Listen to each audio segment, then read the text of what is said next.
Welcome to Founders Future, a podcast powered by Closers.io, where we dive into the journeys of innovative entrepreneurs and explore the road ahead for them and their companies. And in each episode, we uncover the stories behind impactful ventures, the challenges faced along the way, and the strategies driving their future growth.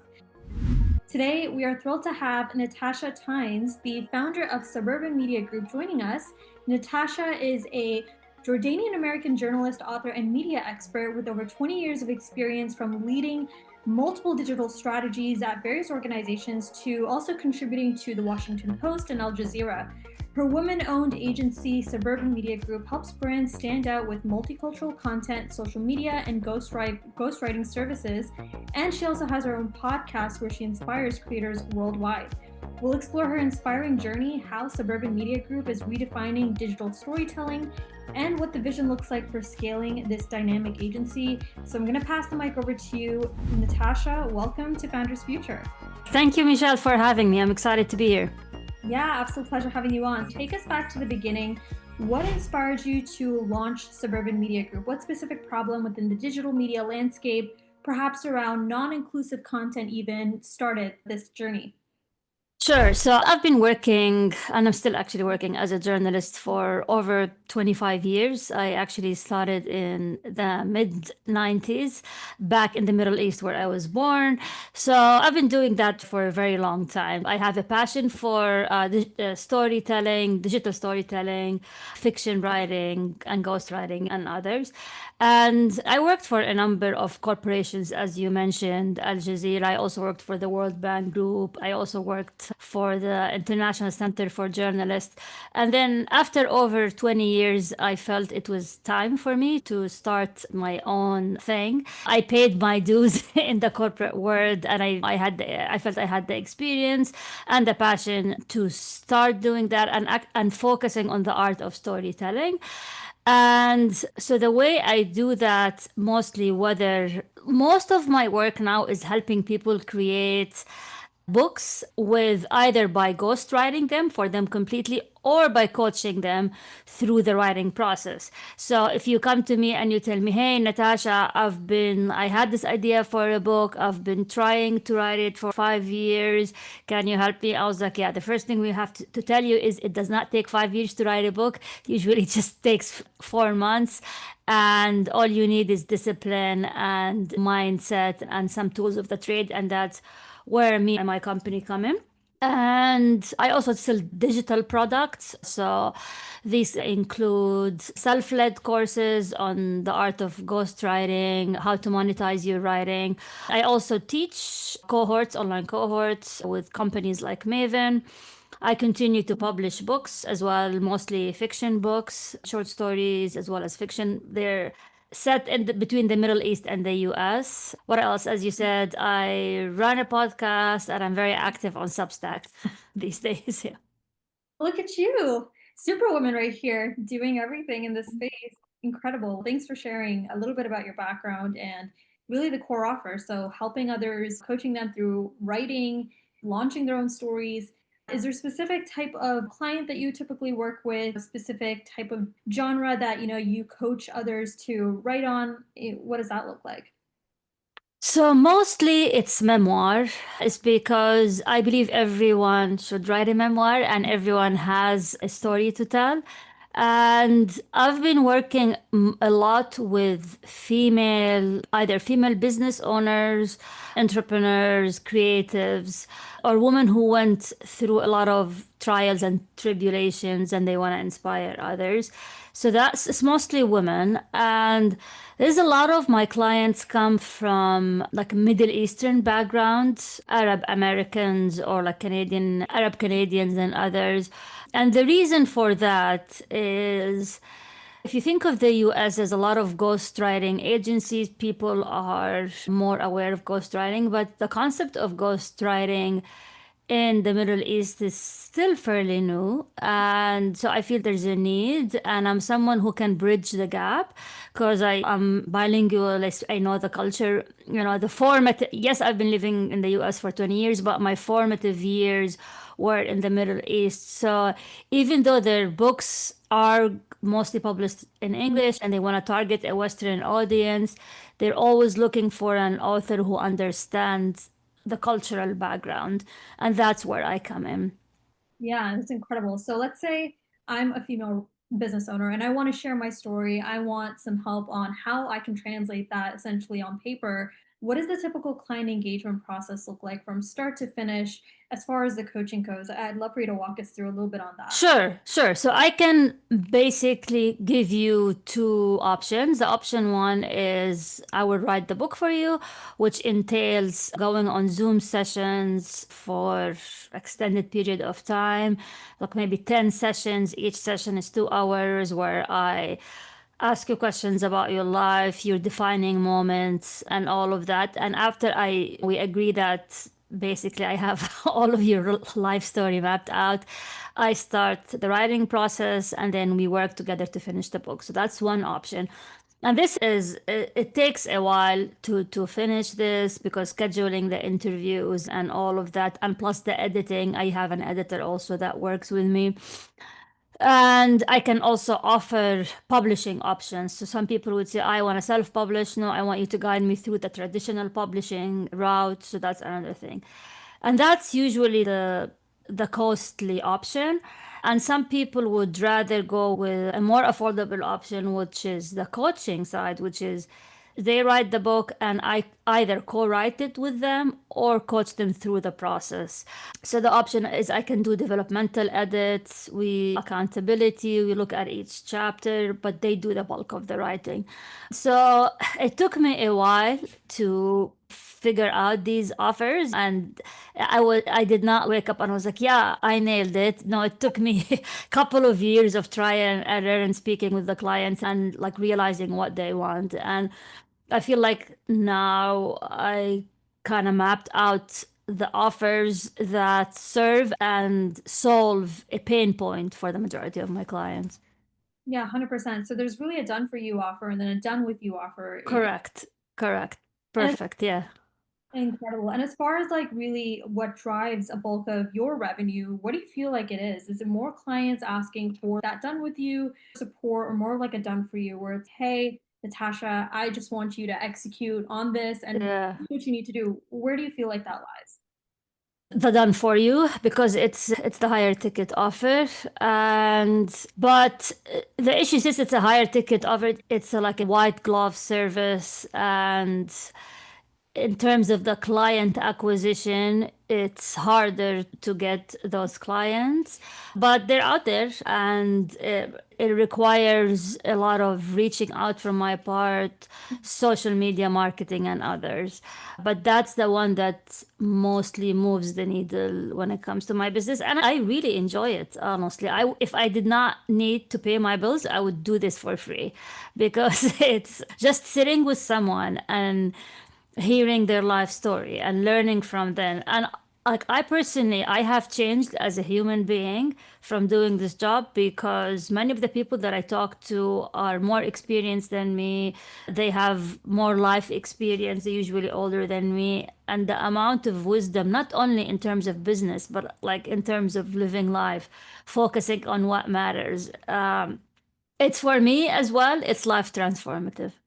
Yeah, this is incredibly fulfilling what you're doing. So, a lot of your focus is really on that done for you, scaling that up, productizing that. Correct. As far as acquisition goes, talk to us a little bit more on that. What are you doing right now to generate leads for your business? Is it referrals mainly? I know you mentioned social media marketing. Talk us through that. So I can tell you like about the last few clients, let's say the last 4 clients, which a mix of done for you and done with you.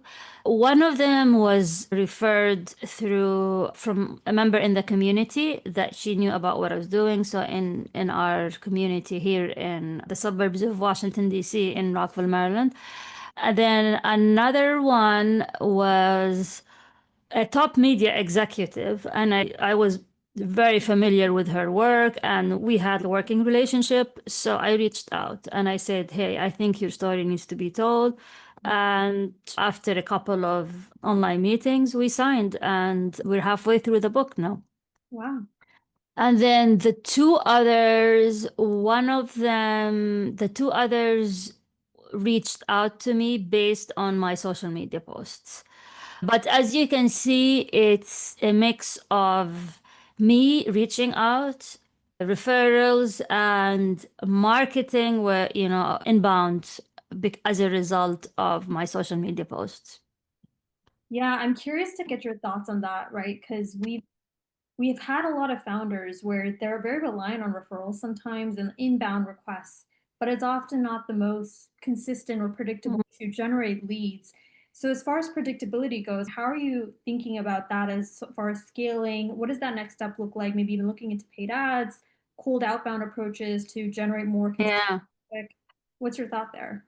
Yeah, I've been grappling with this. Honestly, I always like to be transparent. So I heard something, I think it was Alex Hormozy who said that you have to spend 4 hours every day doing cold outreach. So I don't have 4 hours to do cold outreach, but I decided I'm doing an experiment this month, and I say, let's do this experiment and I'm gonna document it. I'm gonna get 4 new clients in the month of August, and I'm gonna send 5 LinkedIn DMs a day, and I'm gonna track it. And the DMs, they're very specific. I use LinkedIn Sales Navigator. Like, it's very focused. So like I don't go to anyone who I think should work with me, but like people who I think have an amazing story to tell, and that story needs to be told. So I've been doing this experiment to see, and at the same time, I'm still doing the podcast, the YouTube channel, the social media stuff. And let's see if this experiment is gonna work, and I will just adjust based on the results. What about curious like paid ads, especially because you're industry agnostic, you can pretty much work Yeah. in any vertical, and especially with your type of offer as well. Like I'm sure with a short form funnel, like your offer would absolutely crush it. Like, what's your thoughts?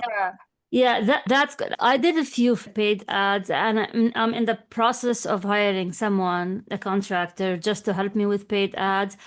And I'm gonna focus on my courses, on my digital products, because I spent a lot of time with on them, and they have a really good material, and I feel I need to sell more of them.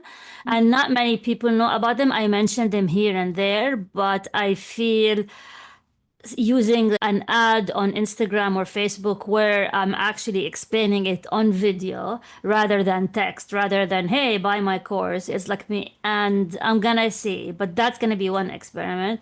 But scaling through, yeah, I can run an ad about telling your life story and I'm a ghostwriter. That's one idea, but I don't want to be like, I don't want to be just chasing everything.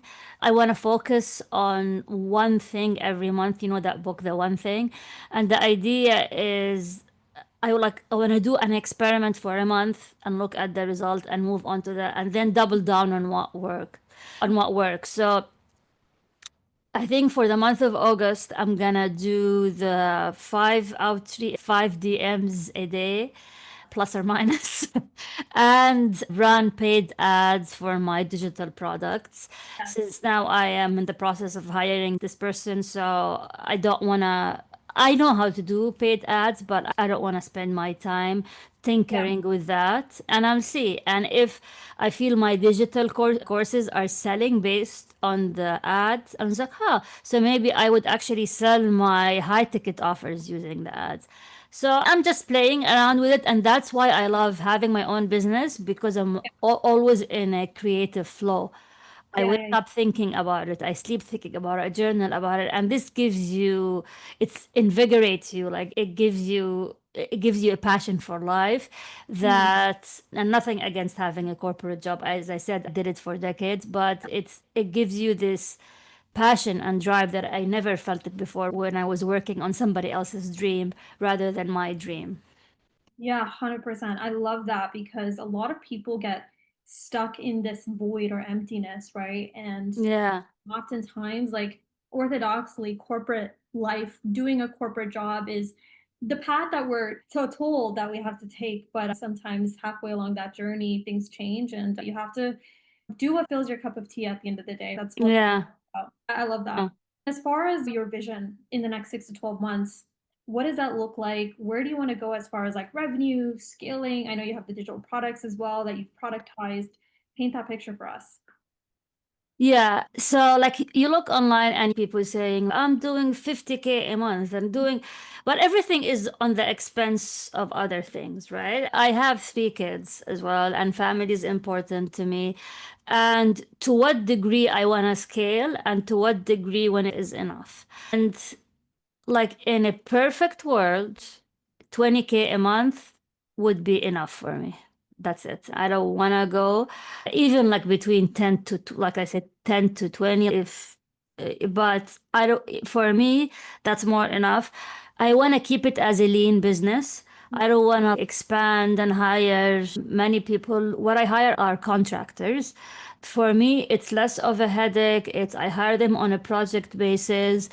And unless the ghostwriting really expands to a degree where I need to hire other ghostwriters, that's something I'm thinking about. But for the time being, I'm keeping it just me as the main writer. I have editors and book designers, but because people hire me because they know me and they know my work.